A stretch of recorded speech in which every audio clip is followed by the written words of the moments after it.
నమస్కారం. న్యాయ సేవా కార్యక్రమానికి స్వాగతం. ఇవాళ మన అంశం లోక్ అదాలతులు న్యాయ సహాయం. ఈ అంశంపై సలహాలు సూచనలు అందించడానికి మనతో పాటు ఉన్నారు 8వ అదనపు జిల్లా జడ్జి రంగారెడ్డి జిల్లా కోర్టు మామిడాల సతీష్ కుమార్ గారు, అలాగే న్యాయవాది స్వేచ్ఛారక్ష ఫౌండేషన్ వ్యవస్థాపకులు జి సుభాష్ చంద్రబోస్ గారు. వారిచే విలువైన సలహాలు సూచనలు స్వీకరిద్దాం. జడ్జి గారు, లోక్ అదాలతుల్ని ఏర్పాటు చేయడం వెనుక ముఖ్య ఉద్దేశం ఏంటి? లోక్ అదాలతులు లీగల్ సర్వీస్ అథారిటీ యాక్ట్ కింద లోక్ అదాలతులు నిర్వహించడం జరుగుతుందండి. లోక్ అదాలతుల యొక్క ఒక ముఖ్య ఉద్దేశం ఏంటంటే కేసులో ఉన్న పెండెన్సీ తగ్గించడానికి, కోర్టులలో ఉన్న పెండెన్సీ తగ్గించడానికి, తర్వాత స్పీడీ జస్టిస్ త్వరితగతిన న్యాయం అందించడానికి ఈ లోక్ అదాలతులు ఏర్పాటు చేయడం జరిగింది. లోక్ అదాలతులు ఈ 39A యాక్ట్ ఏం చెప్తుందండి?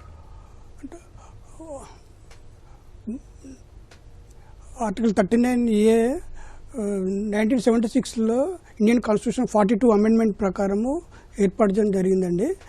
దీని యొక్క ఆర్టికల్ 39 ఏం చెప్తుందంటే అందరికీ సమాన అవకాశాలకు గవర్నమెంట్ యొక్క బాధ్యత, అందరికీ సమాన అవకాశాలు కల్పించాల బాధ్యత గవర్నమెంట్ది, including free legal aid.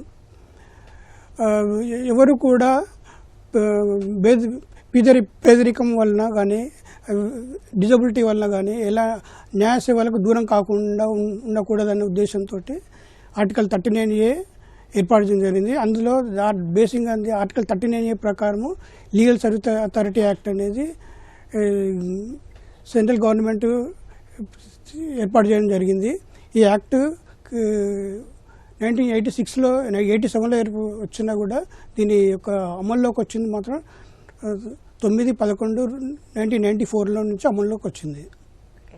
Subhash Chandrabose గారు, ఉచిత న్యాయ సహాయం ఎలా పొందొచ్చు లోక్ అదాలతుల ద్వారా? లోక్ అదాలతుల ద్వారా ముఖ్య ఉద్దేశం లోక్ అదాలతులు ఏంటంటే అందరికీ స్పీడీ ట్రయల్, అంటే లేట్గా ట్రయల్ జరిగే పరిస్థితులను ఏమైనా రాజీ చేసుకునే కేసులుంటే స్పీడీ జస్టిస్ అందించడానికి, కేసులు త్వరితగతిన రాజీ చేసుకొని అందరి మధ్యన సమన్వయం కుదుర్చడానికి లోక్ అదాలత్ ప్రజా న్యాయపీఠం అంటూ ఏర్పాటు చేయడం జరిగింది. ఇవి ఇంతకుముందు సంవత్సరానికి 6 నెలలకు ఒకసారి జరిగేటివి. ఇప్పుడు సుప్రీంకోర్టులో లీగల్ సర్వీసెస్ అథారిటీస్ యాక్ట్ ప్రకారం ప్రతి నెల 2వ శనివారం అంటూ జరుగుతూ వచ్చాయి. ప్రతి నెల 2వ శనివారం దేశవ్యాప్తంగా. తర్వాత కరోనా పీరియడ్లో కొంత జాప్యం జరగడం వల్ల అట్లా కొన్ని క్వారంటైన్ పరిస్థితుల్లో 2 నెలలకు ఒకసారి లోక్ అదాలత్ జరుగుతున్నాయి. ఇప్పుడు స్పెషల్ లోక్ అదాలత్లు అంటూ ఆల్మోస్ట్గా ప్రతి సెకండ్ సాటర్డే జరుగుతున్నాయి లోక్ అదాలత్లు. ఉచిత న్యాయ సాయం అనేది లోక్ అదాలత్లో ఏ కేసులు ఏ స్టేజ్లో ఉన్నా సరే కక్షిదారులు ఇద్దరు రాజీ పడే కేసులు, అవి క్రిమినల్ కేసులు అయితే రాజీ పడే కేసులుంటే ఇద్దరు కలిసి జాయింట్గా కోర్టు వారికి ఒక దరఖాస్తు పెట్టుకున్నట్టయితే ఆ రోజు ఆ కేసు ఆ రోజుతో క్లోజ్ అయిపోతుంది. ఒకవేళ క్రిమినల్ జస్టిస్లో అడ్వాన్స్మెంట్ ఉండదు. సపోజ్ ఒక కేసు ఇప్పుడు డిసెంబర్ 11కు లోక్ అదాలత్ ఉంది, జనవరిలో ఒకవేళ కేసులుంటే లేకపోతే డిసెంబర్ 11 తర్వాత కేసులుంటే ఆ రోజు అపియర్ అయ్యి ఇద్దరు అడ్వాన్స్మెంట్ చేసుకోవడానికి దరఖాస్తు పెట్టుకుంటే కూడా ముందుగా ఉన్న డేట్లను కూడా ఆ లోక్ అదాలత్ డేట్కి అడ్వాన్స్మెంట్ చేసి కూడా కేసులు ముందస్తుగా కూడా చేసుకోవచ్చు. క్రిమినల్ జస్టిస్ లో అడ్వాన్స్మెంట్ ప్రొవిజన్ లేదు మేజిస్ట్రేట్ కోర్టులో. కానీ లోక్ అదాలత్ లో ప్రజా న్యాయపీఠం ద్వారా ఏంటంటే ముందుగా ఉన్న కేసులను కూడా ఒకవేళ కక్షిదారుల మధ్యన రాజీ అయిపోతే ఇద్దరి మధ్యన సమన్వయం చేసి, ఇదేంటంటే both parties win win psychology అన్నట్టు. ఇద్దరు ఎవరు ఓడినట్టు కాదు, ఎవరు గెలిచినట్టు కాదు. ఇద్దరి మధ్యన రాజీ మార్గంలో ఎవరి మధ్యన కక్షలు, తర్వాత మళ్ళీ అపీల్స్ ఇవి లేకుండా లోక్ అదాలత్లో అయిన కేసుల్లో అపీల్ అంటూ ఉండదు. అపీల్ ఉండదు. ఒకవేళ కాంప్రమైజ్ అయిపోయారంటే అక్కడికి కాంప్రమైజ్, ఫైనల్ జడ్జిమెంట్, ఇంకా అది తుది తీర్పు అన్నట్టు. అంతిమంగా ఎవరు అపీల్ పోవడానికి లేదు. నేను ఇట్లా అనుకున్నా అట్లా కాలేకపోయింది ఏందని చెప్పేసి అక్కడికి క్లోజ్ అన్నట్టు. ఇది ఫ్రీ లీగల్ ఎయిడ్ ఉంటుంది. ఒకవేళ ఆ టైంలో ఎవరైనా కక్షిదారులకు లాయర్ లేకపోతే లీగల్ సర్వీసెస్ అథారిటీ నుంచి అక్కడ బెంచ్ కాన్స్టిట్యూట్ అయి ఉంటుంది. లోక్ అదాలత్ బెంచ్ కాన్స్టిట్యూట్ అయితే ప్రతి కోర్టులో అక్కడ ఆ బెంచ్ వాళ్ళే అన్ని అడ్మానిష్ చేసి వాళ్ళని కౌన్సిల్ చేసి విషయాలన్నీ విశదీకరించి చెప్పి రాజీ చేసి పంపించడం జరుగుతుంది. సివిల్ కేసులు అయితే ఏ కేసు అయినా రాజీ చేసుకోవచ్చు. క్రిమినల్ కేసు మాత్రం ఏవైతే రాజీ కావడానికి అనుకూలం ఉన్న సెక్షన్ ఉంటుందో. మళ్ళీ కంటిన్యూ చేద్దాం. కాలర్ రెడీగా ఉన్నారు, హనుమారెడ్డి గారు ఖమ్మం నుంచి. హలో హనుమారెడ్డి గారు, చెప్పండి మీ సమస్య ఏంటో చెప్పండి. సమస్య ఏంటంటే ఇది మాది భూమి 30 ఎకరాలు ఉందండి మాకు. ఉంటే సరిగ్గా మా అమ్మ మా నాన్న మొక్కలు అయ్యారు, నేను చిన్నపిల్లగాన్ని. అయితే మా అక్క ఉన్నది పెద్ద ఉంటే మా మామని తీసుకొచ్చి మా అక్కడికి పెళ్లి చేశారు. చేస్తే వాళ్ళు అంతా అంతకుముందు ఎప్పుడు ఇద్దరు జరగాలని చేసి అట్లా చేసుకుంటూ వస్తాను. ఓకే. నేను నాకు 20 ఏళ్ళు వచ్చిన తర్వాత ఎందుకులే మీరు 10 ఎకరాలు చేసుకోమని ఇచ్చాను అతనికి. ఎవరికి ఇచ్చారండి? అదే మా అక్కకి. ఓకే. చేస్తున్నాం. ఆమెకి 3 కొడుకులు. అయితే మీద మేము చేసుకుంటాం చేసుకోమని ఇచ్చాం. ఇస్తే అది చేసుకుంటా ఇప్పుడు దీంట్లో నుంచి వాళ్ళకి ఇచ్చిన దాటి నుంచి మేము పోవాలి, అవతలకు పోవాలి. ఇప్పుడు ఇది మాకు ఇచ్చారు కాబట్టి మాది మండలం మళ్ళీ వేస్తారు, దారి రాకుండా చేస్తారు. మాకు అంత ముందు నుంచే దారి అసలు మొత్తం మాదే అది. ఓకే, అర్థమైంది. హనుమారెడ్డి గారు, ఇప్పుడు మీ అమ్మ నాన్న ఉన్నారా? లేరండి, చచ్చిపోయారు. ఓకే. ఇప్పుడు ఈ మీ అంటే వాళ్ళ పొలంలో నుంచి, అంటే మీరు ఇచ్చిన 10 ఎకరాల్లోంచి మీ అవతల 20 ఎకరాలకు వెళ్ళాలి, అంతేనా అండి? ఇప్పుడు దారి ఇవ్వట్లేదా వాళ్ళు? ఇవ్వటాలే. అసలు మేము దారి పోసుకున్నాం, రోడ్డు కూడా పోసినాం. 15 ఏళ్ళు అయింది రోడ్డు పోసి. రోడ్డు కూడా తీసేస్తారు చూస్తారు ట్రాక్టర్ పెట్టి. ఎక్కడైనా కంప్లైంట్ ఇచ్చారండి? పోలీస్ స్టేషన్ ఇచ్చినాము. ఎంఆర్ఓ ఆఫీస్ లో ఇచ్చారా? ఎంఆర్ఓ ఆఫీస్ లో కూడా ఇచ్చినాం కానీ అది మొత్తం భూమిదంతా తీయవాను మేము. ఎప్పుడు నుంచి ఎవరికి ఉంది, వాళ్ళకి ఎప్పుడు వచ్చింది, వాళ్ళకి ఎప్పుడైంది మేము చేయలేదు కదా. ఇలా పట్టా చేయలేదు కదా, మా అమ్మ మా నాన్న చేయలేదు, నేను చేయలేదు. భూమి చేసుకోమని ఇస్తే మాదే పట్టా అయింది, మాదే. అర్థమైంది. ఆ 10 ఎకరాలు వాళ్ళ పేరు మీద ఉన్న రిజిస్ట్రేషన్ చేశారా మీరు? నేను చేయలేదు. ఏం చేయలేదు కదా. ఇప్పుడు ఆ 10 ఎకరాలు ఎవరి పేరు మీద ఉందండి? అది వాళ్ళు అదే నేను ఎంఆర్ఓ ఆఫీస్ అప్లికేషన్ ఇచ్చి తీయాలని చూస్తాను. కాదండి, ఈ 10 ఎకరాలు మీరు ఏదైతే హనుమారెడ్డి గారు ఒకసారి వినండి. మీరు 10 ఎకరాలు మీ అక్క వాళ్ళకి ఇచ్చారు కదా, ఆ 10 ఎకరాలు ఇప్పుడు ఎవరి పేరు మీద ఉంది? ఎవరి పేరు మీద ఉందండి? అదే ఇప్పుడు చచ్చిపోయింది రావలమ్మని, సాడేటి రావలమ్మని మా అక్క. ఆవిడ పేరు మీద ఉంది అది? ఆమె పేరు కొడుకులు పంచుకున్నారండి. మళ్ళీ ఆమె చచ్చిపోయింది, ఆమె కూడా చచ్చిపోయింది, మా అక్క కూడా చచ్చిపోయింది. ఆవిడ పేరు మీద వెళ్ళాక, ఆవిడకి రిజిస్ట్రేషన్ అయినాక వాళ్ళ కొడుకులు పంచుకున్నారు, అంతేనా? అంతే. లాయర్ గారు, ఇప్పుడు మీరంతా కూడా ఉమ్మడి పొలం, ఇది వేరే వాళ్లకు మీకున్న గెట్టు పంచాయతీ కాదు, ఇది మీ కుటుంబ సమస్యకు సంబంధించినటువంటి మీ నాన్న మీ పూర్వీకులకు సంబంధించిన పొలం కాబట్టి మీకు అంతర్గతంగా అందరికీ దారులు మీ పొలాల్లోంచి తప్పకుండా ఉంటాయి.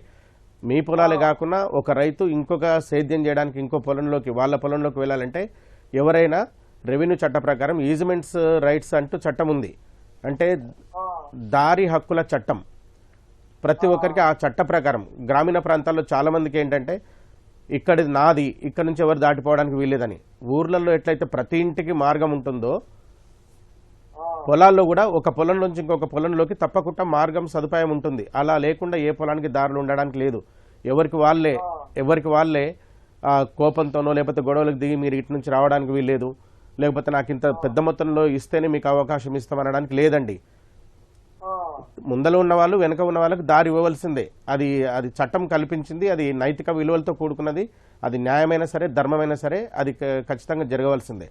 అందులో మీరు వేరే వాళ్ళ పొలం నుంచి పోవట్లేదు, ఇది మీ పూర్వీకుల నుంచి మీ నాన్నగారి దగ్గర నుంచి మీదందరిది కూడా ఇది మీదంతా ఒక కుటుంబానికి సంబంధించినటువంటి ల్యాండ్. దాంట్లో మీరు అన్నదమ్ములుగా తర్వాత మీ సిస్టర్కి మీరు కొంత భాగం ఇచ్చారు. అది మీరు భాగ పరిష్కారం చేసుకోకుండానే మీరు ఇక్కడికి మీది ఇక్కడి మాదని మీరు చేసుకుంటూ వస్తున్నారు. అయినా సరే మీ అక్కగారు చనిపోయిన తర్వాత మీరు అవతలికి వెళ్ళాలన్నప్పుడు మీకు తప్పకుండా అందులోంచి మార్గం ఉంటుంది. వాళ్ళు ఎదిరించినా సరే గొడవకు దిగినా సరే ఒకవేళ మీరు సామరస్యకం పరిష్కరించుకోవాలంటే గ్రామీణ స్థాయిలో పెద్దవాళ్ళ మధ్యన మాట్లాడుకోండి. లేదు అంటే ఈరోజు నడుస్తున్న కార్యక్రమం ఏంటి, లీగల్ సర్వీసెస్ అథారిటీ.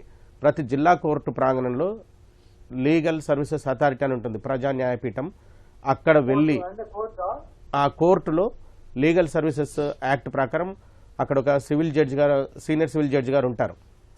అక్కడ వారికి మీరు ఒక దరఖాస్తు పెట్టుకోండి. దానికి పెద్ద సెక్షన్లు పెట్టడము లేకపోతే లాయర్ను సంప్రదించుకొని ఇంకా లేకపోతే ఎవరైనా బాగా చదువుకున్న వాళ్ళని సంప్రదించాలనేంత అవసరం లేదు. మీకు తెలిసినటువంటి విషయాన్ని తీసుకుపోయి అక్కడ వాళ్ళకి చెప్పినట్టయితే అక్కడ రిసెప్షన్లో మీకు కావాల్సినటువంటి దరఖాస్తు రాసి జడ్జి గారి ముందర పెడతారు. మా దగ్గర సమస్య ఎట్లా ఉంది, మేము కేసుల్లోకి దిగి లేకపోతే కొత్త గొడవలు పోయి సివిల్ క్రిమినల్ కేసులు అయ్యే అవకాశం ఉంది, దీంట్లో మాకు హక్కు ఉంది, ఇది మా పొలంలోంచి మేము ఇంకో భాగంలోకి పోవాలనుకుంటున్నాం, ఈ రకంగా సదుపాయం కల్పించడానికి వాళ్ళు అభ్యంతరం చెప్తున్నారు, ఆబ్జెక్షన్ చేస్తున్నారని చెప్పేసి పెడితే అవతలి వ్యక్తికి కోర్టు వారు నోటీస్ ఇస్తారు. ప్రీ లిటిగేషన్ కేసు అంటారు. ప్రీ లిటిగేషన్ కేసు అంటే మీడియేషన్ ద్వారా, మధ్యవర్తిత్వం ద్వారా పిలిచి ఇది చట్టం ఇట్లా ఉంది, మీరు రకంగా చేయడానికి లేదు, అందులో మీరంతా కూడా కుటుంబానికి సంబంధించిన వాళ్ళే, మీరంతా కూడా ఉమ్మడి పొలం నుంచి ఇంకొక భాగంలోకి వెళ్ళడానికి ఈ వెసులుబాటు చట్టంలో రూపకల్పన చేసినటువంటి విషయాలు వాళ్ళకు ఒకసారి క్లియర్గా చెప్పడం జరుగుతుంది.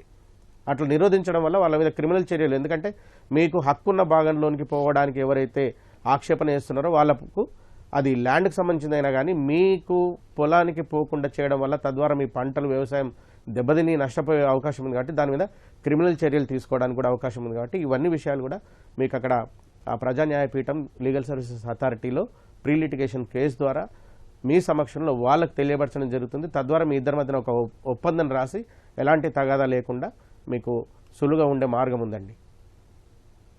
మహబూబ్నగర్ నుంచి నరసింహరావు గారు. హలో మేడం, నమస్తే మేడం. నమస్తే అండి, చెప్పండి మేడం. ఒక ఓపెన్ ప్లాట్ ఉండేది మేడం, మా ఫాదర్ పేరు మీద ఉండే. మా ఫాదర్ చనిపోయిన తర్వాత మా అన్నదమ్ములు మా మదర్ అందరు వచ్చి గిఫ్ట్ చేసేది. 2011 లో ఈ గిఫ్ట్ చేసేది.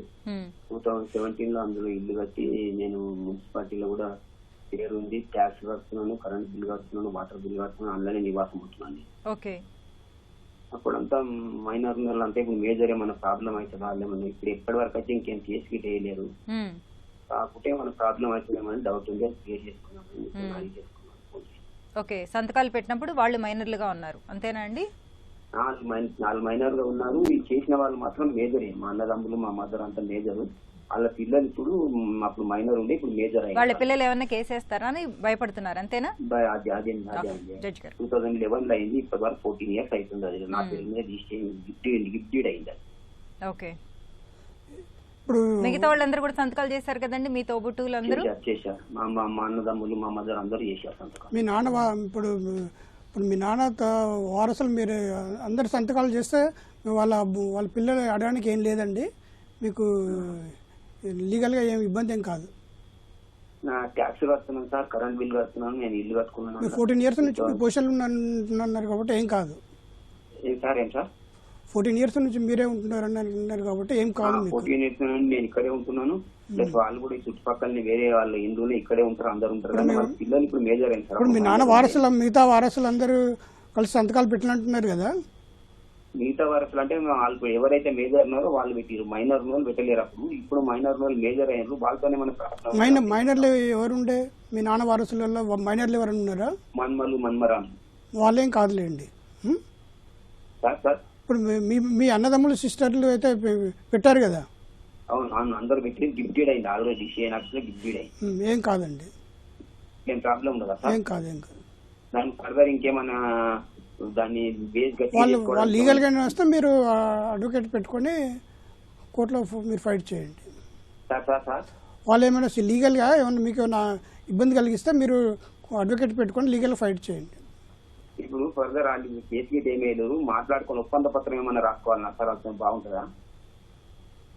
ముందుగానే ఒప్పంద పత్రం ఏమన్నా రాసుకోవాలని అడుగుతున్నారు. వాళ్ళు ఏమన్నా ఇప్పటి వరకు కేసు వేయలేదు, ఒకవేళ వాళ్ళు రాస్తారో రాయరో తెలియదు, రాస్తామంటే రాయించుకుంటే బాగుంటుందా? అబ్జెక్షన్ ఏమన్నా వచ్చిందండి అసలు మీకు? అబ్జెక్షన్ వచ్చినప్పుడు కదా సంగతి, అబ్జెక్షన్ రాలేదంటున్నారు కదా. అబ్జెక్షన్ ఏం రాలేదు, రానప్పుడు అక్కర్లేదు. బేస్ గట్టిగా ఉండడానికి వాళ్ళతో ఒప్పంద పత్రం రాసుకొని వాళ్ళు రాయడానికి రెడీగా ఉన్నారా? చెప్పలేము సార్, ఇంకా ఒకవేళ ప్రయత్నం చేద్దాం అనుకుంటున్నాను. లేని సమస్యకు మీరు శ్రీకారం చుడుతున్నారు, లేని సమస్యకు శ్రీకారం చుడుతున్నారు. మీరు 10 మందితో చర్చ చేసి మీ స్నేహితులతో బంధుమిత్రులతో చర్చ చేస్తే వాళ్ళు తప్పకుండా డిమాండ్ చేసి లేని సూట్ వేసి లిటిగేషన్లోకి లాగేస్తారు.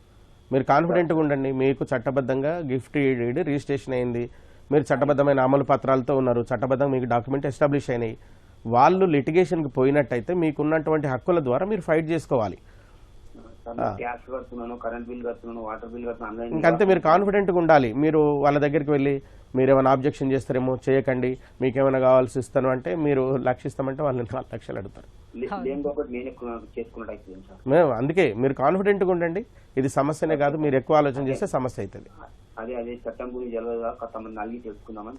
మీకు సర్వ హక్కులు ఉన్నాయండి, దాని గురించి మీరు. మరో కాల్ తీసుకుందాం అండి. అనంతపురం నుంచి ఓబులమ్మ గారు. హలో మేడం నమస్తే మేడం. నమస్తే అమ్మ, చెప్పండి. మేడం ఏం లేదు, మాకు పుట్టినింటి ఆస్తి నుంచి కొంచెం పొలం ఉంది మేడం. నాకు 4 కూతుర్లేను. వాళ్ళు ఏమంటున్నారంటే నాకు కొంచెం ప్లేస్ తీసేసుకున్నా, ఒక 40 సెంట్లు స్థలము. అది తీసుకుంటే అది అమ్ముకోవడానికి వీల్లేదు, మేము సంతకాలు పెట్టమని బెదిరిస్తున్నారు మేడం. ఆ స్థలం ఎక్కడి నుంచి వచ్చిందమ్మా మీకు? వాళ్ళ మా మా నాన్నదారి నుంచి వచ్చింది మేడం. నేను ఒక్కతే కూతురు. ఓకే, ఇప్పుడు మీ కూతుర్లు అబ్జెక్షన్ అంటే అడ్డు చెప్తున్నారు అది అమ్ముకోవద్దు అని చెప్పేసి, అంతేనా? 2 కూతుర్లు ఒక అట్లా సపోర్ట్ ఇవ్వలేరు మేడం అమ్ముకోవడానికి. ఓకే, అందుకు ఎవరు కూతుర్లు సంతకాలు అవసరం లేకున్నట్ల కోర్టు నుంచి ఏమన్నా ఇంజక్షన్ ఆర్డర్ తెచ్చి. ఇప్పుడు మీ నాన్నగారు మీ పేరు మీద రిజిస్ట్రేషన్ చేశారా ఆ స్థలం? అయిపోయింది మేడం, అంతా అయిపోయింది. మీ నాన్నగారు ఉన్నప్పుడు మీ పేరు మీదకి ట్రాన్స్ఫర్ అయిపోయింది, రిజిస్ట్రేషన్ కూడా అయిపోయింది. మీ నాన్నగారికి ఆస్తి ఎక్కడి నుంచి వచ్చిందమ్మా? వాళ్ళ నాన్న తరపు నుంచి వచ్చింది మేడం. మా నాన్న కూడా ఒక్కరే కొడుకే.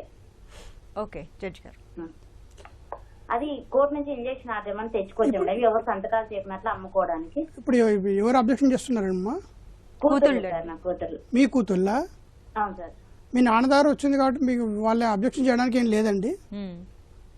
అంటే మేము అమ్మనీము ఎట్లా అమ్ముతాం అంటే వారసత్వంగా వచ్చింది అంటున్నారు కదండి. వాళ్ళ నాన్నగారికి మళ్ళీ వాళ్ళ నాన్నగారి తరఫు నుంచి స్త్రీధనం ద్వారా వచ్చినట్టు. ఇది స్త్రీధనం అవుతుంది, నుంచి ఇచ్చిన ఆస్తి మహిళలకు ఇచ్చిన స్త్రీధనం. అబ్సల్యూట్ రైట్ అవుతుందండి.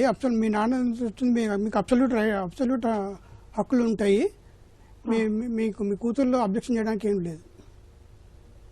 అది ఎట్లా సార్? మళ్ళీ ఇంగ్లీష్ ఆర్డర్ తెచ్చుకోవచ్చు సార్, అది ఏదో కోర్టు నుంచి ఇంజక్షన్ ఆర్డర్ తెచ్చుకొని అమ్ముకోవచ్చా అని అడుగుతున్నారు సార్. వాళ్ళని అబ్జెక్షన్ చేస్తే మీరు కోర్టుకు వెళ్ళండి, వాళ్ళు ఏమన్నా అమ్ముకొని ఇవ్వట్లేదని చెప్తున్నారు. అదే ఎన్ని రోజులు పడుతుంది సార్ కోర్టుకి వెళ్తే? కోర్టుకు వెళ్తే మీరు కోర్టుకు వెళ్ళే అవసరం లేదమ్మా. మీ అంతలకు మీరు కోర్టుకు వెళ్తే అది కోర్టులో లిటిగేషన్, వాళ్ళు ఏమేమంటారు, ఇక్కడ మీరేమంటారు, కోర్టులో ఉండే కేసులో పెండెన్సీని బట్టి ఉంటుంది. మీరు అమ్ముకోవాలన్నప్పుడు బేరం వచ్చినప్పుడు అమ్మేసుకోండి, ఎందుకంటే మీకు సర్వ హక్కులు ఉన్నాయి. ఉన్నాయి సార్. వాళ్ళు అంటే తీసుకోవాలనే వాళ్ళు కొంచెం భయపడుతున్నారు సార్, ఆడపిల్లలు కదా మన కోర్టుకి వేస్తారా అట్లా అని భయపడతారు. లేదు, మీకే సర్వ హక్కులు ఉన్నాయండి. వాళ్ళు కాకపోతే ఇంకోరిని అన్ని తెలిసి లాయర్ని కనుక్కోమనండి, లేకపోతే లీగల్ సర్వీసెస్ అథారిటీలో జడ్జి గారు ఉంటారు, ఉచితంగా సలహా ఇస్తారు. అక్కడ వేరే జడ్జిలను ఎవరిని కలవాలన్నా కానీ జనరల్ పబ్లిక్కి యాక్సెస్ ఉండదు. కానీ లీగల్ అట్లాంటి యాక్సెస్ ఇచ్చి న్యాయపరమైన విషయాలు ఇవన్నీ విశదీకరించి చెప్పడానికే లీగల్ సర్వీసెస్ అథారిటీ ప్రకారం పెట్టుకున్నటువంటి మనకు ఈ వ్యవస్థ ఉంది. అక్కడ మీరు జడ్జి గారిని అడిగినట్టయితే మీకు డైరెక్ట్గా యాక్సెస్ ఇస్తారు. సీనియర్ సివిల్ జడ్జి గారు అన్ని విషయాలపైన సర్వ పరిజ్ఞానం ఉంటుంది, మీకు క్లియర్ చెప్తారు. ఎవరైతే కొనాలనుకుంటున్నారో వాళ్ళని తీసుకెళ్లి మాట్లాడియండి. క్లియర్ కదా? ఊర్లో ఎవరితోనో సగం సగం పరిజ్ఞానం ఉన్న వాళ్ళు కాకుండా లీగల్ సర్వీసెస్ అథారిటీ ప్రతి జిల్లా కేంద్రంలో ఉంటుంది, అక్కడ వెళ్ళండి, అపాయింట్మెంట్ ఇస్తారు జడ్జి గారు. 10 నిమిషాలు కాకపోతే 20 నిమిషాలు కొనే వాళ్ళని తీసుకెళ్ళండి, సందేహం నివృత్తి అవుతుంది, డైరెక్ట్ అమ్మేసేయండి. ఎవరో ఆబ్జెక్షన్ చేస్తారని మీకున్న హక్కులను పక్కకు పెట్టి కేసు వేస్తే చాలా ఏళ్ళు పడుతుంది. మరో కాల్ తీసుకుందాం అండి. మంగళగిరి నుంచి నరేంద్ర గారు. హలో మేడం, నమస్తే మేడం. నమస్తే అండి, చెప్పండి. నేను మంగళగిరి నుంచి మాట్లాడుతున్నాను మేడం. ఓకే అండి. 2019లో మా నాన్నగారు ఒక ల్యాండ్ పొలం తీసుకుంటున్నారు మేడం. అది 73 సెంట్లు తీసుకున్నాము. అది తీరా జగన్ గారు సర్వే వచ్చే బాటికి వేసి సర్వేలో 64 సెంట్లు అని వచ్చింది మేడం. ఓకే. మేము స్టాంపులు గీంపులు మొత్తం పక్కగా ఉండే మేడం. ఇప్పుడు మేము వచ్చే నెలను అడిగితే అతను సంవత్సరం పాటు తిప్పించుకున్నాడు, నేను మాట్లాడి చేస్తారని. చేయట్లేదని చెప్పేసి నేను లాయర్ ద్వారా కోర్టులో లోకదాల్లో కేసు వేసాను మేడం. లోకదాల్లో కేసు వేస్తే జడ్జి గారు అన్నారు, పిలిచి వాళ్ళని మాట్లాడారు కదా, అతను పొలం తగ్గింది, మీరు పొలం తగ్గిన వారు డబ్బులు తీసుకున్నారు కదా, అతను ఫుల్ గా డబ్బులు తీసుకున్నారు కదా 73 సెంట్కి, మీ అన్నదంటే 2 సెంట్లు అన్నారు, ఆ 2 సెంట్కి వెళ్తాడు, మీరు డబ్బులు కట్టినంటే వాళ్ళు కోర్టుకు రాలేదు మేడం. కోర్టుకు రాకపోయే వాటికి 4 రోజులు టైం ఇచ్చారు జడ్జి గారు. కోర్టుకు రాకపోయే వాటి కోర్టులో లోకదాల్లో కేసు కొట్టేశారు. ఓకే. ఎంఆర్ఓ వాళ్ళు మళ్ళీ నేను కలెక్టర్ ఆఫీస్కి వెళ్ళి నాకు అన్యాయం జరిగిందండి అని చెప్పేసి నేను కంప్లైంట్ పెట్టాను మేడం. ఓకే. కంప్లైంట్ పెట్టినా కూడా నాకు ఎలాంటి రెస్పాన్స్ లేదు. అడుగుతుంటే ఈ ఎంఆర్ఓ వాళ్ళని ఏమంటే నాకు వాళ్ళు 2009లోనే రిజిస్ట్రేషన్ చేస్తున్నారు కదండి, అన్నతమ్ముల వాటాలో అక్కగా ఎడిపోయి రిజిస్ట్రేషన్ చేస్తున్నారు, నాకు ఇక్కడ మొత్తం ఉండి శాంపుల్స్ సహా ఉండి నాకు న్యాయం చేయండి ఎంఆర్ఓ వాళ్ళని అడుగుతున్నా కూడా అట్లా పట్టించుకోవట్లేదు మేడం. వాళ్ళు దానికి పరిష్కారం ఏంటి మేడం? సుభాష్ చంద్రబోస్ గారు. చూడండి, ఆల్రెడీ మీరు లోక్ అదాలత్లో ఎట్లుంటుందంటే పిలిచినప్పుడు ఇరుపక్షాలు వచ్చి మాట్లాడుకున్నప్పుడు ఇచ్చే అవార్డు ఏదైతుందో అది పర్మనెంట్. సుప్రీంకోర్టులో కూడా దాన్ని ఛాలెంజ్ చేయడానికి అవకాశం లేకుండా పర్మనెంట్ డిగ్రీ వస్తుంది, ఫైనల్ డిగ్రీ. కానీ అక్కడ పార్టీ ఎవరైనా ఒక పక్షం వాళ్ళు రాలేకపోతే ఎక్స్ పార్టీ చేసే అవకాశం లేదు. సాధారణంగా సివిల్ కోర్టులో ఎట్లుందంటే మనం సూట్ వేసినప్పుడు ఒక పక్షం వాళ్ళు రాకపోతే వేసిన వాళ్ళ ఫేవర్లో ఎక్స్ పార్టీ ఏకపక్షంగా తీర్పు చెప్పే అవకాశం ఉంది. లోక్ అదాలత్లో అట్లా లేదు. ఇది ఇరుపక్షాలు వస్తే మాట్లాడి సెటిల్ చేసి ఒక మనం ఫైనల్ డిగ్రీ రాసుకోవడానికి అవకాశం ఉంది. రాని వాళ్లకు ఎక్స్ పార్టీ చేసే రైట్ ఈ లోక్ అదాలత్ కోర్టులో లేదన్నట్టు. అంటే ఈ ప్రజా న్యాయపీఠానికి సంబంధించి లీగల్ సర్వీసెస్ అథారిటీకి లేదు. అదే సివిల్ కోర్టులో మీరు వేసుకోవాల్సి వస్తుంది. ఇప్పుడు మీరు ఆల్రెడీ కోర్టులో మీరు పిఎల్సి ప్రీ లిటిగేషన్ కేసు వేసినారు, అక్కడ వాళ్ళు రాకపోతే మీరు అప్రాపరియేట్ అథారిటీకి వెళ్ళండి అని చెప్పేసి వారు డైరెక్షన్ ఇస్తారు. అప్పుడు మీరు వెళ్ళవలసింది ఎక్కడ? సివిల్ జడ్జి కోర్టుకు మీరు అప్రోచ్ కావాలి లాయర్ గారిని పెట్టుకొని. ఒకవేళ ఎవరైనా ఎస్సీ ఎస్టీలు ఉన్నా, లేకపోతే మహిళలున్నా, చిల్డ్రన్కి సంబంధించిన వాళ్ళు ఉన్నా కానీ, లేకపోతే ఎవరైనా బదిరులు ఎవరైనా ఉన్నప్పుడు, వికలాంగులు ఎవరైనా ఉన్నప్పుడు అలాంటి వాళ్ళకు ఫ్రీ లీగల్ ఎయిడ్ 2 లక్షల ఇన్కమ్ కంటే తక్కువ ఉన్న వాళ్ళు ఎవరైనా ఉంటే కూడా వాళ్ళు ఫ్రీ లీగల్ ఎయిడ్ అంటే ఉచితంగా లాయర్ని పెట్టడానికి అర్హత ఉన్న వ్యవస్థ మన దగ్గర ఉంది. అలాంటి వ్యవస్థ లేనప్పుడు, లేకపోతే తెలిసిన లాయర్ ఎవరైనా ఉంటే మీరు లాయర్ని పెట్టుకొని సివిల్ కోర్టులో సూట్ వేసుకోవాలి. సూట్ వేసుకొని నాకు అమ్మిన ఎక్స్టెంట్ ఇంత అమ్మినప్పుడు కొలతలు చేస్తే ఇంత వచ్చింది కాబట్టి నాకు ఆ లెక్క ప్రకారం నాకు ల్యాండ్ ఇవ్వండి, లేదు వాళ్ళ దగ్గర ల్యాండ్ లేదు, డాక్యుమెంట్లో రాంగ్ ఎంట్రీస్ ఉన్నాయా, లేకపోతే పక్క వాళ్ళు కబ్జా చేసిరా, ఇదంతా కూడా సర్వే చేసి చేయించుకునే వ్యవస్థ ఉంది. లేదు ఒకవేళ అట్లా కాకపోతే మీ ఇద్దరి మధ్యన ఒప్పందం చేసుకొని 73 గజాలకు సెంట్లకు తీసుకున్నాం, ఇప్పుడు 64 ఉంది, సుమారుగా 9-10 తగ్గింది కాబట్టి నా డబ్బులు నాకు ఇవ్వాలని మీ ఇద్దరి మధ్యన ఒక ఒప్పందం చేసుకోవాల్సిందే. కానీ మీకు అమ్మిన ఎక్స్టెంట్ ప్రకారం వాళ్ళు తప్పకుండా మీకు రిజిస్ట్రేషన్ చేయవలసిందే. మీరు కొన్నప్పుడు 73 సెంట్లకు సంబంధించినటువంటి మీరు బౌండరీస్ వేసుకొని చేసుకున్నారా? అది మా నాన్నగారు సార్, మా నాన్నగారు రీసెంట్ గా చనిపోయి 2 సంవత్సరాలు అవుతుంది. ఓకే, సర్వేకి పెట్టుకోండి. ఆ రోజు ఏమైందంటే సార్, బండ్లో సర్వే విలేజ్ సర్వే ఉంటారు కదా సార్, ఈఆర్ఓ గారు వాళ్ళు వచ్చి కొలిచారు అని చెప్పేసి పొలం అమ్మిన వాళ్ళు పక్కన ఇప్పించిన వాళ్ళు అందరూ చూస్తున్నారు సార్. ఓకే, నేను ఆయన కూడా రమ్మని చెప్పి అన్నాను, కొలతలు పెట్టినప్పుడు రమ్మన్నాను. రమ్మంటే నేను రాను. ఇప్పుడు వాళ్ళు ఎవరు రావట్లేదు కాబట్టి మీరు సూట్ వేసుకోండి. సూట్ వేసుకొని నాకు అమ్మింది ఇంత, నేను ధర చెల్లించింది ఇంత, కాబట్టి నాకు నా ఎక్స్టెంట్ ఆఫ్ ల్యాండ్ నాకు ప్రొవైడ్ చేసేటట్టుగా మీరు సూట్ ప్రొవైడ్ చేయండి. మీరు సూట్ వేయండి. సూట్ ప్రొడ్యూస్ చేసినట్టయితే కోర్టు నుంచి అతనికి పంపిస్తారు. అతను నేను రాను అంటే మీరు వేసిన ఏదైతే వాద్యం ఉందో అదే తీర్పిస్తారు, మీకు అనుకూలంగా తీర్పిస్తారు. ఎగ్జిక్యూషన్కి వెళ్ళిపోవచ్చు. సార్ ఈ సర్వేర్లు ఎంఆర్ఓలు పొలం వాళ్ళు ఎవడో చెప్పుకుంటూ చెప్పకపో మేము చేసేది ఏం లేదు, మీరు ఎవరి దగ్గరికి వెళ్ళకుండా నీకు న్యాయం జరగదు అని చెప్పేసి సర్వేర్లు. సరే వాళ్ళు అన్నారండి, వాళ్ళు అన్నారు చట్టం అంటూ ఒకటి ఉంది. ఎవరు ఎన్ని రకాలుగా బెదిరించినా చట్ట ప్రకారం అందరైతే మనం ఉన్నది రాజ్యాంగబద్ధంగా ప్రజాస్వామ్య వ్యవస్థలో ఉన్నాం. ఒకరు బెదిరిస్తేనో లేకపోతే ఎవరు డిస్కరేజ్ చేస్తే మనం వెనక్కి తగ్గే అవకాశం లేదు. మీకు హక్కులు ఉన్నాయి. మీరు పోరాడాలనుకున్నప్పుడు మీరు కోర్టులో వేసుకోండి. వాళ్ళు రాకపోతే మీ పక్షాన అమలు అవుతుంది. వాళ్ళు వచ్చింది అనుకోండి, తప్పకుండా వాళ్ళు కోర్టుకు సమాధానం చెప్పవలసి వస్తుంది. అక్కడ వచ్చి చెప్పలేరు కదా, ఏం చేసుకుంటారు చేసుకోరని చెప్పగలుగుతారా? చెప్పలేరు. కాబట్టి మీరు ప్రశ్నించాలంటే సరైన ప్లేస్ ఏంటి, స్థానం కోర్టు మాత్రమే. మీరు కోర్టును అప్రోచ్ కండి, మీకు తప్పకుండా న్యాయం జరుగుతుంది. మరో కాల్ తీసుకుందాం అండి. పశ్చిమ గోదావరి నుంచి అప్పారావు గారు. హలో. హలో, నమస్కారం అండి. నమస్తే అండి, చెప్పండి. 18/7/23 కొలతకు వచ్చామండి. కొలతకు వస్తే మాకు ఒక 12 సెంట్లు దాకా వచ్చేసిందండి. అవతలోడిది 12 సెంట్లు వచ్చేసిందండి. నాకు ఏ సమాధానం చెప్పట్లేదు. అదిగో చేస్తాం ఇదిగో చేస్తాం అని చెప్పి అవతలోడు 2-3 సార్లు కూర్చోబెడితే పెద్ద చేయలేదండి. ఎంఆర్ఓ కూర్చోండి, తర్వాత ఏం చేయలేదు సార్. ఇది ఇళ్ల స్థలమా పొలమా అండి? పొలం అండి, పొలం సార్. ఓకే, మీకు రావాల్సింది ఎంత? ఏంటండి? మీకు రావాల్సింది ఎంత అండి? నాకు రావాల్సింది 12 సెంట్లు రావాలండి. ఎంత వచ్చింది? 12 సెంట్లు అండి. కాదండి, మీకు రావాల్సింది 12 సెంట్లే, కానీ మీకు ఎంత ఇచ్చారు ఇప్పుడు? హలో అప్పారావు గారు, మీరు సరిగ్గా చెప్పట్లేదు, కరెక్ట్ గా చెప్పండి. మీకు రావాల్సింది రావాలండి. దానికి ఏం సమాధానం చెప్పట్లేదండి. ఎవరు సమాధానం చెప్పట్లేదు? అవతల వారు చెప్పట్లేదండి. ఓకే, అవతల వారు మీకు ఇవ్వాలి అంతేనా? 12 సెంట్లు. అవునండి, అవునండి. ఎంత ఇస్తానంటున్నారు? అసలు మా సమాధానం చెప్పలేదండి. అసలు ఏమి ఇవ్వనంటున్నారా? ఏమి ఇవ్వాలంటున్నారండి. ఎంఆర్ఓ పెట్టామండి. ఎంఆర్ఓ పెడితే ఎంఆర్ఓ కూడా వచ్చారండి, వచ్చి ఏం మాట్లాడలేదండి, వెళ్ళిపోయారండి. అప్పుడే 2 సంవత్సరాలు అయిపోతుందండి. ఓకే జడ్జ్ గారు, ఫస్ట్ ఇప్పుడు మీరు ఎంఆర్ఓ దగ్గర చెప్పండి తల్లి. ఎంఆర్ఓ దగ్గర ల్యాండ్ సర్వే చేయించుకోండి. ఫస్ట్ సర్వే వాళ్ళ ల్యాండ్ మా ల్యాండ్ సర్వే చేయమని పిటిషన్ పెట్టుకోండి ఎంఆర్ఓ దగ్గర. ఇప్పుడు అప్పుడు సర్వే చేస్తే ఇప్పుడు వాళ్ళ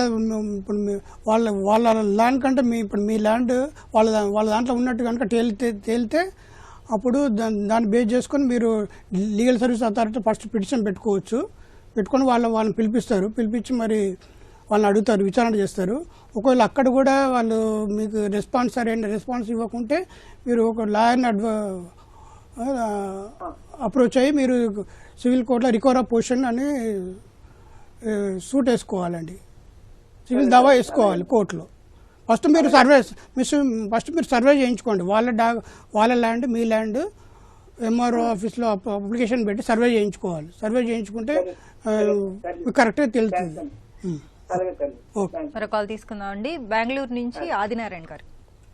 హలో. నమస్తే మేడం. నమస్తే అండి, చెప్పండి. అదే న్యాయ సలహా కోసం ఫోన్ చేశాను. చెప్పండి, మీ సమస్య ఏంటో చెప్పండి. మాకు 2 ఎకరాల ల్యాండ్ ఫిజికల్ ప్రాపర్టీ ఉంది మేడం. ఓకే. అది మా నాన్న మా చిన్నాన్న 2 అన్నదమ్ములు మేడం. హలో, వినిపిస్తోంది, చెప్పండి. 2 ఎకరాలు ఉంది మేడం. అది మీ నాన్న మీ చిన్నాన్న 2 అన్నదమ్ములు. 2 అన్నదమ్ములు మేడం. మాకు తెలీదు. రీసెంట్ గా చూస్తే మా చిన్న రాయించుకున్నాడు మేడం 2 ఎకరాలు. ఎవరి చేత రాయించుకున్నారండి? ఎంఆర్ఓ ఆఫీస్ లో ఎట్లా మేనేజ్ చేస్తారో తెలీదు. మీ నాన్నగారు ఉన్నారా? లేదు మేడం, మా నాన్నగారు 35 years అయింది మేడం చనిపోయి. ఓకే. ఆ 2 ఎకరాలు ఇంతకు ముందు ఎవరి పేరు మీద ఉండేదండి? అది మా grand father madam. Okay okay. ఇప్పుడు అడిగితే మా పిల్లలు ఉన్నారు, 3 పిల్లలు. వాళ్ళు మీకు సగం ఉందిలేండి రాసిస్తామంటారు కానీ 2 సంవత్సరాల నుంచి ట్రై చేసినా ఇదిగో అదిగో అని వాయిదాలు వేస్తున్నారు మేడం. ఎట్లా ప్రొసీడ్ కాదు మేడం? ఓకే, మొత్తం కలిపి 2 ఎకరాలండి, ఇంకా ఉందా? అంటే ఇంకా కొన్ని ఉన్నాయి మేడం, వేరే ఊర్లో ఉన్నాయి. ఒకటి మాత్రం ఆయన రాయించుకున్నాడు ఆ 2 ఎకరాలు. ఓకే. మీరేమైనా సంతకాలు చేశారా అండి? మేడం ఏం లేదు మేడం. అదే మన రీసెంట్ గా ఇదే రైతు భరోసా పడతాయి కదా, పోయి ట్రై చేద్దామని పోతే ఆల్రెడీ ఆయన మా చిన్న రాయించుకున్నాడు మేడం. అది ఓకే. జడ్జి గారు, మీ ఆస్తి పంపకాలు అయినాయి అండి? మీ నాన్న వాళ్ళ ఏం కాలేదు మేడం. ఆస్తి పంపకాలు కాకుండా మీరు పార్టీషన్ సూట్ వేసుకోవచ్చు అండి. ఆస్తి పంపకాలు కాకుంటే పార్టీషన్ సూట్ వేసుకోవాలండి సివిల్ కోర్టులో. అప్పుడు మీ నాన్న షేర్ మీకు వస్తుంది. అంటే ఇప్పుడు ఎంఆర్ఓతో కాంటాక్ట్ చేసే పని లేదు సార్? అక్కర్లేదు. మీరు అది ఎవరి పేరు మీద ఉండే? అది ఎవరి పేరు మీద ఉండే? మా గ్రాండ్ ఫాదర్ సార్ రంగప్పని. మీ పార్టీషన్ అయితే కాలే కదా మీకు? పార్టీషన్ అయిందా? అప్పుడు మీరు పార్టీషన్ సూట్ వేసుకోవాలండి. పంపకాలు ఆస్తి పంపకాల దావా వేసుకోవాలి.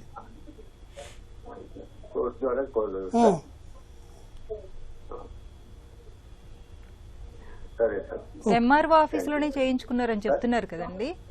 సో ఎంఆర్ఓ ఆఫీస్ లో మరి 2 అన్నదమ్ములు ఉన్నప్పుడు ఒకళ్ళ పేరు మీద ఎంఆర్ఓ ఆఫీస్ లో చేయడానికి రైట్ ఉంటుందా అండి? అది యాన్సెస్ట్రల్ ప్రాపర్టీ కాబట్టి.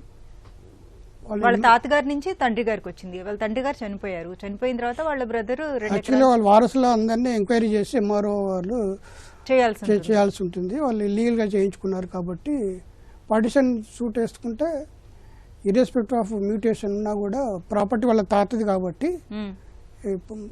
వీళ్ళ హక్కు వస్తుంది కదండి. అయితే ఇప్పుడు ఆ 2 ఎకరాల రిజిస్ట్రేషన్ అయినా సరే వాళ్ళ హక్కులు కోల్పోతారు. వస్తుంది, వాళ్ళ షేర్ వస్తుంది. ఇద్దరికి షేర్ వస్తుంది, 1 acre వస్తుంది. ఓకే అండి, థ్యాంక్ యూ సో మచ్ అండి. ఇప్పటి వరకు మనం లోక్ అదాలత్లు, న్యాయ సహాయం ఈ అంశంపై సలహాలు, సూచనలు స్వీకరించాం. వచ్చే శనివారం 9:30 న్యాయ సేవా కార్యక్రమంలో మళ్ళీ కలుసుకుందాం. అంతవరకు సెలవు, నమస్కారం.